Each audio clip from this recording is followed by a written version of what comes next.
वक्त बड़ी खबर आ रही है। दिल्ली सरकार मॉल खोलने का प्रस्ताव करेगी। पीटीआई के मुताबिक दिल्ली सरकार मॉल में ऑड इवन के आधार पर दुकानें खोलने का प्रस्ताव केंद्र सरकार को देगी। इसके अलावा मार्केट खोलने की टाइमिंग भी बढ़ाने का सुझाव दिया जाएगा। पड़ोस के धार्मिक स्थल भी खोलने का प्रस्ताव होगा।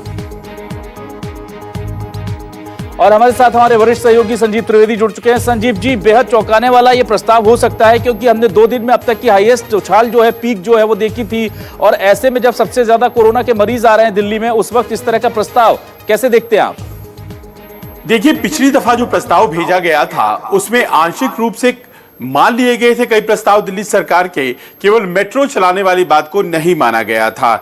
अब इस वक्त जब लॉकडाउन 4 खत्म होने जा रहा है और एक नया लॉकडाउन हमारे सामने है, तो दिल्ली सरकार ने तय किया है कि जीवन और जीविका के बीच का जो संघर्ष है, उसमें जीविका को जो महत्व है वो जीवन के बराबर ही देना है। और ऐसे में तय ये किया गया है कि जो दुकानें मॉल्स में बंद हैं उन्हें खोलने की शुरुआत की जाए। अब कैसे शुरुआत की जाए, तो वो ऑड इवन का फॉर्मूला है जिसको अपनाया गया है, और एक दुकान एक दिन और फिर अगले दिन वो बंद रहेगी, फिर दूसरी दुकान उस दिन खुला करेगी।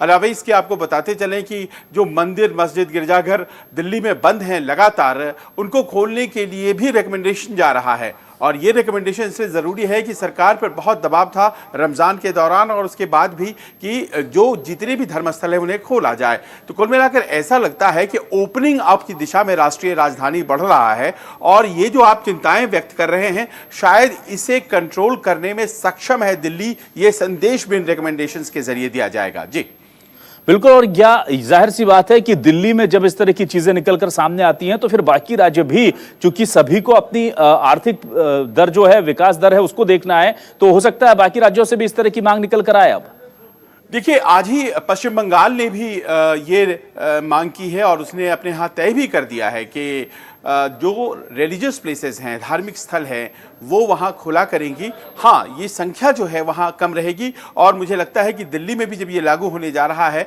तो धार्मिक स्थलों पर लोगों की आवाजाही जो है बहुत रेगुलेटेड तरीके से होगी, ये तय किया जाएगा। कुल मिलाकर ऐसा लग रहा है, अब देखिए उदाहरण दिल्ली का और पश्चिम बंगाल का हमारे पास है, कुछ ऐसा लग रहा है कि जहां एक तरफ मामले बढ़ रहे हैं, वहीं एहतियात के साथ दूसरी तरफ जो आजीविका की समस्या है वो बहुत बड़ी महामारी के रूप में सामने ना आ जाए, उसका भी ध्यान रखा जा रहा है। और इसीलिए लॉकडाउन 5 में एहतियात के साथ ओपनिंग अप का संदेश कम से कम फिलहाल आ रहा है। जी